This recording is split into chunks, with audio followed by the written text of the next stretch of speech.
我在雅典。大家好，我係 Sylvia， 今集同大家去一個充滿魅力同神話故事嘅地方——希臘。我分別去咗雅典同 Santorini。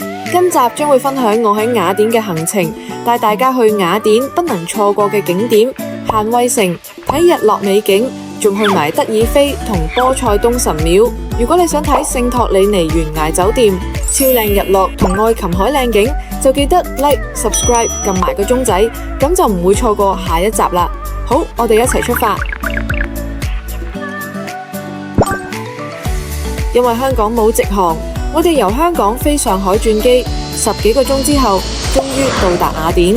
第一日到埗就即刻 call 車去我哋租咗嘅 Airbnb。Hello， 好開心啊！我哋今日終於嚟到雅典啦，今日嘅第一日，咁帶大家參觀下我哋今次租嘅 Airbnb 啦。呢間 Airbnb 整體唔錯，空間好大，3間房、一個廚房同2個乾濕分離廁所，客廳露台仲可以遠望衛城，地理位置唔錯，去重要景點 call 車都好方便。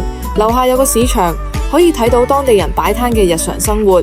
我哋5個人住3晚，總共港幣4827蚊，平均每晚大約1600蚊。check in 完，有件搞笑事發生，因為我要化妝嘅關係，佢哋先出發去附近餐廳食嘢，叫咗1人1份薯條 pancake， 結果原來1份勁大份，變咗4大份薯條 pancake， 最尾唯有打包。歐洲嘅份量真係唔可以睇少。然後我哋就正式出發去第一站帕那辛內克體育場，呢度係第1屆現代奧運會舉辦場地，全部用大理石建成，感覺好有歷史感。之後步行去奧林匹亞、宙斯神廟同哈德良拱門。哈德良拱門，後面就係宙斯神廟。因為神廟而家維修緊，我哋只係喺外觀睇，冇入到去，但外面已經好震撼。呢座神廟係古希臘最大嘅宙斯神廟，獻俾眾神之王宙斯。旁邊嘅哈德良拱門就係羅馬皇帝哈德良為紀念自己而建嘅。然後經過雅典國立花園，同咗扎皮翁宮打卡，再行去普拉卡老城鎮，先試咗 Gelato Cream Caramel 嘅雪糕。我哋叫咗個杜拜朱古力同埋呢個 Salted Caramel。我冇食呢個，我第一次食杜拜朱古力，成日想食都未有機會。普拉卡係雅典最古老、最有特色嘅老城區，窄巷、石頭路、彩色房子，周圍都係打卡位。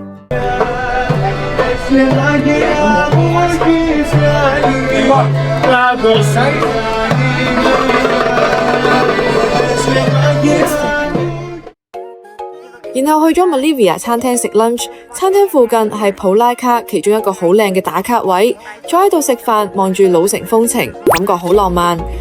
然後我哋經過雅典新古典主義3部曲，包括科學院、雅典大學同埋國立圖書館，係由丹麥建築師韓森兄弟於19世紀設計。呢3座建築以精緻嘅大理石和古希臘風格，象徵咗現代希臘國家對古典文化復興嘅追求，係雅典嘅地標性建築。之後我哋上咗廊山，呢度係雅典最高點，可以遠眺成個衛城同雅典全景。你估下廊山係點嚟？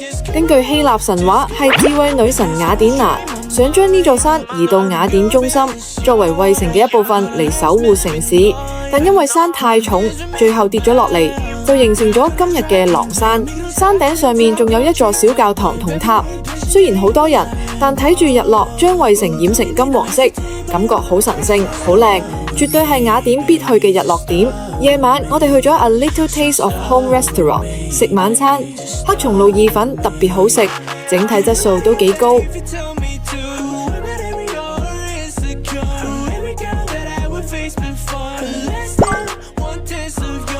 第2日我哋報咗個 tour 去德爾菲，人均大概港幣255蚊。呢個價錢包咗來回接送車費，但未包入場費。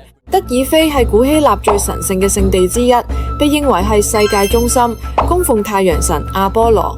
阿波羅係希臘神話入面最受歡迎嘅神之一，佢係宙斯嘅仔，代表光明、太陽、音樂、預言同真理。我哋聽住錄音，自助去睇，每個地方都有詳細神話歷史介紹。首先去雅典金庫，呢度係雅典人獻俾阿波羅嘅寶庫，用大理石建成，保存咗好多古希臘珍寶。之後再行去阿波羅神廟，呢度係德爾菲最核心嘅地方。據說女祭司皮提亞會喺呢度傳達太陽神阿波羅嘅旨意，各城邦、國王同平民都會嚟求問未來。神廟入口曾經刻有引人深思嘅3句核心箴言，分別係認識你自己，凡事勿過度，同埋妄立誓則禍近。認識你自己意思係要清楚自己嘅局限性、情緒同地位。喺神面前，人類應該保持謙卑。喺生活入面，要誠實面對自我，先可以做出正確嘅決策。而凡事勿過度，體現咗希臘人追求嘅中庸之道。無論係權力、慾望定係情緒，過極都會導致毀滅。呢個都係希臘悲劇入面成日探討嘅主題。傲慢往往因為跨越咗適度嘅邊界而導致悲劇。妄立誓則禍近，呢句說話經常被解讀為承諾帶嚟災難，或者唔好過度自信去做擔保。佢警告人唔好對控制唔到嘅未來俾絕對嘅保證，或者輕易為其他人作擔保，因為命運無常，過度嘅承諾往往係痛苦嘅開端。唔知你又認唔認同呢？會唔會俾到啲啟發你呢？然後慢慢再行到德爾菲古劇場，係德爾菲遺址入面最宏偉、保存最完好嘅建築之一。佢依帕納索斯山嘅陡峭山坡而建，可以容納大約5000名觀眾。呢個設計令到古代觀眾喺欣賞表演嘅同時，可以俯瞰成座聖域同遠方翠綠嘅谷地。最後去德爾菲體育場，呢度係古希臘舉行運動會嘅地方，保存得好好，感覺好有氣勢。德爾菲博物館入面仲有好多珍貴展品，包括青銅雕像同石碑，好值得慢慢睇。然後喺集合時間上返旅遊巴，車咗我哋去咗附近 ASTRA Cafe and Restaurant 食 lunch。喺餐廳嘅露台或者落地窗，可以俯瞰成個伊泰亞灣嘅湛藍海景。食完就坐旅遊巴返雅典嘅普拉卡，再食咗杯 gelato， 之後行咗羅馬安哥拉。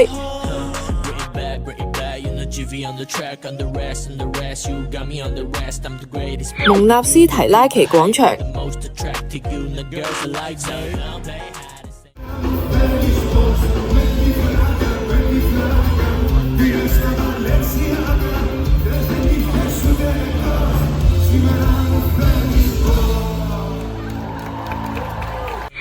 雅典古市集，古蹟同氣氛都好濃厚。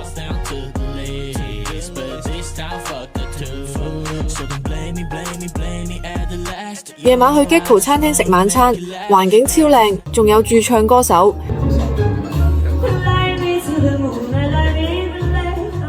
食物精緻又高質。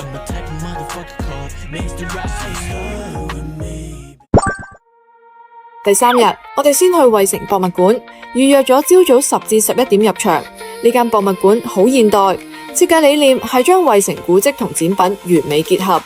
入面有好多喺衛城出土嘅珍貴文物，包括帕德嫩神殿原裝浮雕、少女像同青銅雕像。最靚係頂層玻璃走廊，可以直接望到對面真實嘅衛城，感覺好有連結。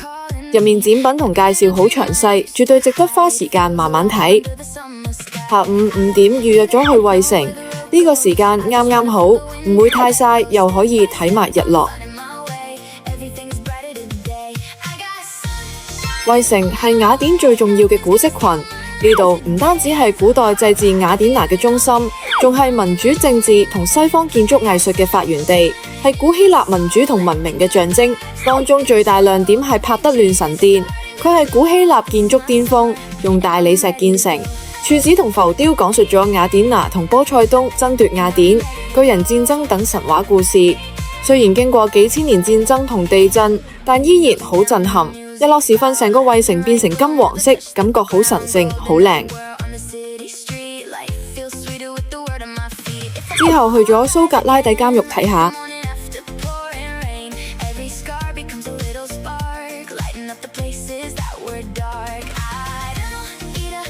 夜晚再去 Shiraki 日本餐廳食日本菜，唔想日日食西餐，就轉下口味。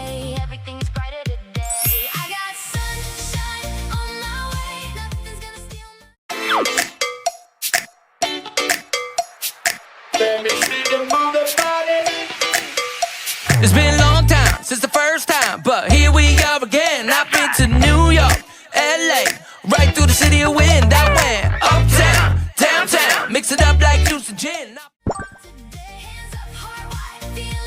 一眨眼去完 Santorini 返嚟雅典。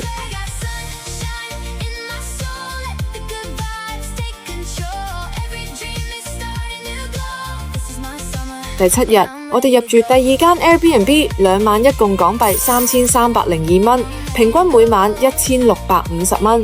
設計幾靚，但係熱水煲有啲污糟，同埋棉被唔夠，得一塊薄布。然後再去咗 Namaste Indian Restaurant 食印度菜，食飽就去買手信同紀念品。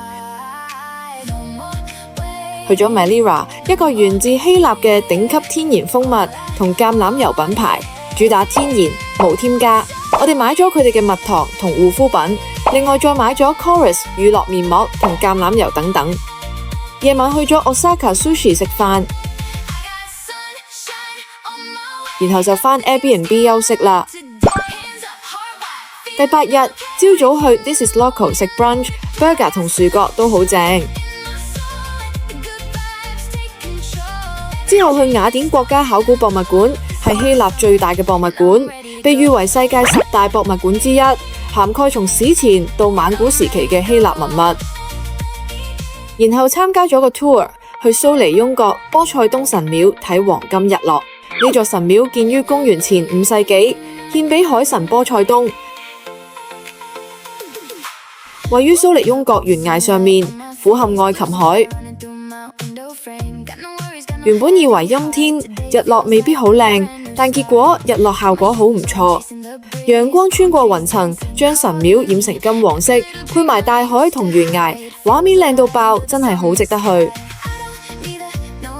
夜晚我哋去咗 Metropolis Roof Garden 食晚餐，位於 Electra Metropolis 酒店入面，呢度可以一邊食一邊望到衛城景觀，一共消費咗197歐元，整體體驗好精緻同高級。